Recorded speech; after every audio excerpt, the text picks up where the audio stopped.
ஐயோ என்ன மன்னிச்சுக்குங்க எந்திரிங்க இன்ஸ்பெக்டர் பொண்டாட்டி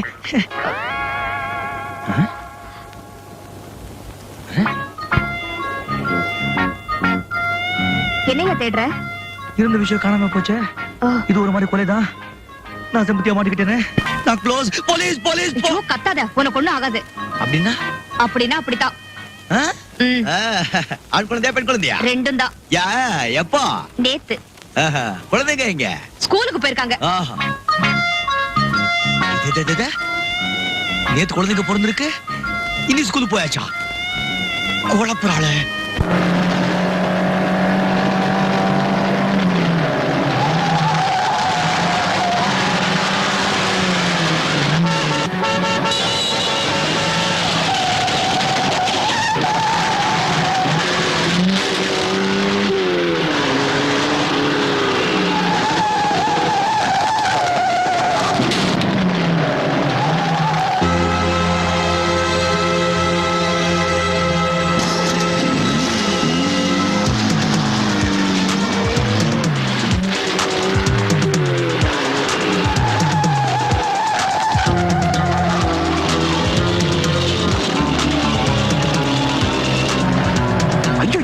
எங்க ராஜா அண்ணன்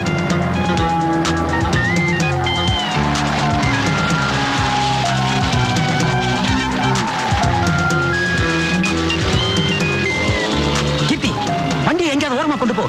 எங்க அண்ணன் பாக்குறதுக்குள்ள நான் கீழே கூச்சிடுறேன். கமா குயிக், சீக்கிரம்.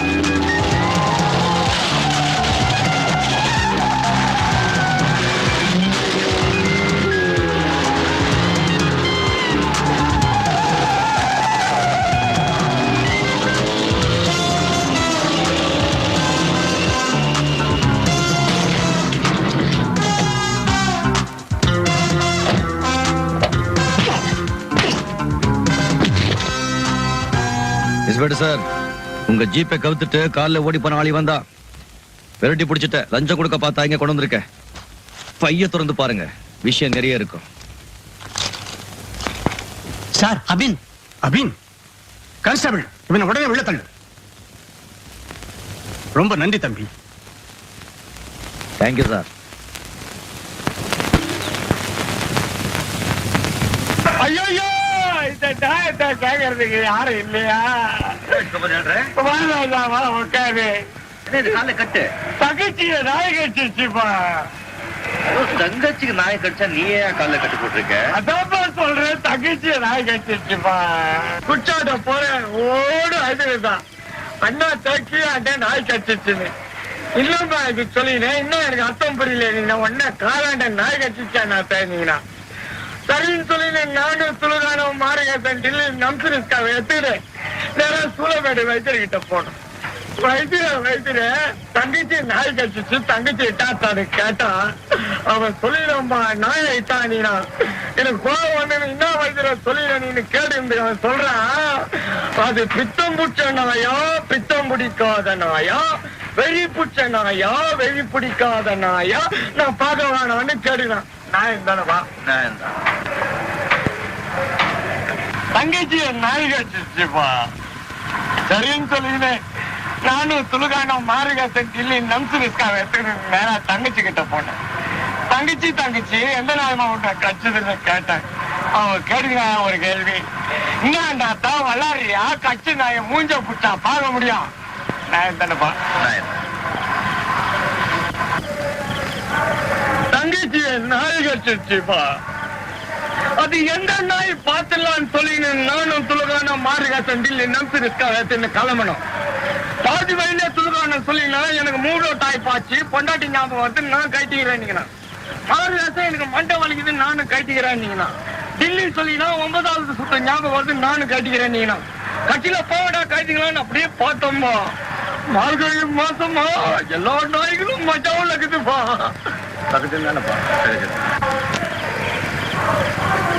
தங்கச்சிய நாய் கடிச்சிச்சுப்பா. கட்சியில அப்படியே பார்த்து இருந்தப்பா. ஒரு நாய் என்னையே பார்த்துருந்தது. என்னடா இது டிக்கா கொடுக்குது அப்படியே பார்த்தோமா லவ்னு குறைச்சதுப்பா. கட்சியில இந்த நாய் தான் தங்கச்சிய கட்சிருக்குன்னு சொல்லி ஒரே அப்புக்கிட்டப்பா. அந்த நாய் என் காலையும் கட்டிச்சுப்பா. தங்கச்சி நாய் என்னடா ராஜா போட்டானா?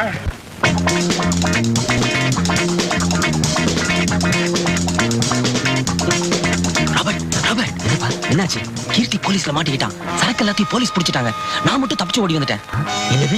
சரக்கெல்லாம் போலீஸ் பிடிச்சிட்டாங்களா? ஆமா. இப்ப என்ன பண்றதுன்னு எனக்கு தெரியல. ஆமா, சக்கரவர்த்தி சார் இப்ப எங்க இருக்காரு? அவர் அண்ணனை பார்க்க போறேன்னு சொன்னாரு. அண்ணா சத்தியமா சொல்றேன், நான் அந்த தொழிலை விட்டு ரொம்ப நாள் ஆச்சு. உனக்கு 10 லட்சம் ரூபா வேணும், அதுக்கு தானே? நான் உனக்கு 10 பைசா கூட கொடுக்க மாட்டேன். போயிடு இங்க இருந்து. இனிமே இந்த வீட்டு வாசப்படியை மிதிக்காத. சரி போறேன். என்ன அவமானப்படுத்தீங்கல்ல? ஓகே, பாத்துக்கிறேன். என்னடா செஞ்சிருவ? என்ன செஞ்சிருவேன்னு கேக்குறேன். நான் அதிகமா போனா கொலை பண்ணுவ. அதுக்கு மேல என்னடா பண்ண முடியும் உன்னால? என்ன டர்ட்டி ராஸ்கல், நீ கொலை பண்ண கூட அஞ்ச மாட்டேன்னு எனக்கு நல்லாவே தெரியும். தெரிஞ்சிருந்தா நான் இப்படி பேசுறேன். மத்தவங்க வேணா உன்னை பார்த்து பயப்படலாம், ஆனா நான் பயப்பட மாட்டேன். போடா முதலாளி, சத்தம் போட்டு பேசாதீங்க. கண் முன்னாடி நிக்காத, போடா. Get out. உண்மையை சொல்லு, எத்தனை நாளா கள்ளக்கடத்தல் வியாபாரம் பண்ணிட்டு இருக்கேன்? அண்ணே சத்தியமா சொல்றேன், எனக்கு எதுவுமே தெரியாது. நான் இப்போ ஒரு டிரான்ஸ்போர்ட் கம்பெனில வேலை பார்த்துக்கிட்டு இருக்கேன். உங்களுக்கு என் மேல சந்தேகமா இருந்ததுன்னா நீங்க அங்க வந்து விசாரிச்சு பாருங்க. அப்படி அவங்க இல்லைன்னு சொல்லிட்டாங்கன்னா நீங்க அந்த இடத்துலயே அடிச்சு கொண்டுடுங்கண்ணே. சரி, இன்னைக்கு என் கண்ணை ஏமாத்திருக்கலாம், ஆனா ஒண்ணு மட்டும் நல்லா ஞாபகம் வச்சுக்கோ. இந்த வீட்டுக்கும் அப்பாவுக்கும் நான் அப்பட்டிருக்கிற கடன் கொஞ்சம் நெஞ்சம் இல்ல. இந்த மனுஷன் எனக்கு அப்பாவா இருக்கிறதுனால நீயும் ஃபரிதாவும் என் கூட பிறந்த பொறுப்பு மாதிரி. என் தம்பிங்க எந்த தப்பு செஞ்சாலும் நான் கண்ண முடி சும்மா இருக்க மாட்டேன். அப்படி இப்படி ஏதாவது தப்பு செஞ்சா கழுத்தரிச்சு கொண்டு ஜெயிலுக்கு போக தயங்க மாட்டேன். அது அன்வரா இருந்தாலும் சரி, ராமுவா இருந்தாலும் சரி. நியாயத்துக்காக எதை வேணும்னாலும் நெருப்பிலே தூக்கி எறிய நான் தயங்க மாட்டேன். ஜாக்கிரதை.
அப்பா இப்ப வந்து இப்படி இருக்குமே, இப்படி இவ்வளவு பெருசு, சும்மா அப்படி.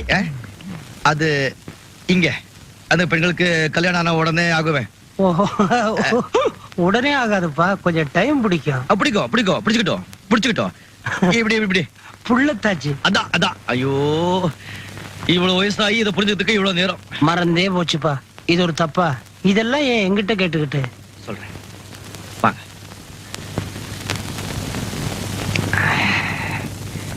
அப்பா, ஒரு பொண்ணுக்கு ஒரு தடவை இப்படி ஆயிடுச்சுன்னா மறுபடியும் அப்படி ஆகுறதுக்கு எத்தனை நாள் ஆகும்?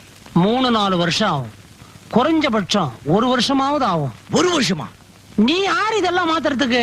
இதையே இப்ப என்கிட்ட கேட்டுக்கிட்டு? 10 நாளுக்கு முன்னால ஒரு பொண்ணை பார்த்தேன். வயிறு சும்மா இவ்வளவு தூரத்துக்கு பெலூன் மாதிரி பெருசா இருந்துச்சு. அதே பொண்ணு நேத்து பார்த்தேன். சேப்பாக கிரிக்கெட் கிரவுண்ட் மாதிரி ஒரே லெவலா இருக்கு. எப்படி டெலிவரி ஆயிருந்திருக்கும். அப்படின்னா குழந்தை பிறந்திருக்கும்பா. இருக்கட்டும் இருக்கட்டும். அதே பொண்ணு இந்த காதல பார்த்தேன். மறுபடியும் வயிறு இவ்வளவு தூரத்துக்கு பெருசா பெலூன் மாதிரி இருக்கு. அது எப்படி? மிரட்டுறதுக்கு ஒரு அளவு இருக்கு தெரியுமா? நீ ஒருவேளை அவங்க அக்காவை பார்த்திருப்ப. அல்லாஹ் மேல சத்தியமா சொல்றேன், அந்த பொண்ணை தான் பார்த்தேன். ஐயோ, நீ சொல்றபடி நடக்கிறதுக்கு வாய்ப்பே இல்லப்பா. அப்படியே நடந்திருந்தாலும் உலகத்துல ஒரு பிரளயமே வந்த மாதிரி. என் கண்ணாலே பார்த்தேங்கிற. ஒண்ணு பண்ணு, நீ அந்த பொண்ணை கூட்டிட்டு வா. 10 நாளைக்குள்ள 2 தடவை வயிறு வீங்கி 2 புள்ளைய பெத்த பொண்ணுன்னு சொல்லி எக்ஸிபிஷன் நடத்தி பணத்தை வசூல் பண்ணுவோம். இதையே கதவை சாத்தி கேட்டான். ரொம்ப போச்சு. நம்ம பேச்சு யாரும் நம்ப மாட்டேங்கிறாங்களே.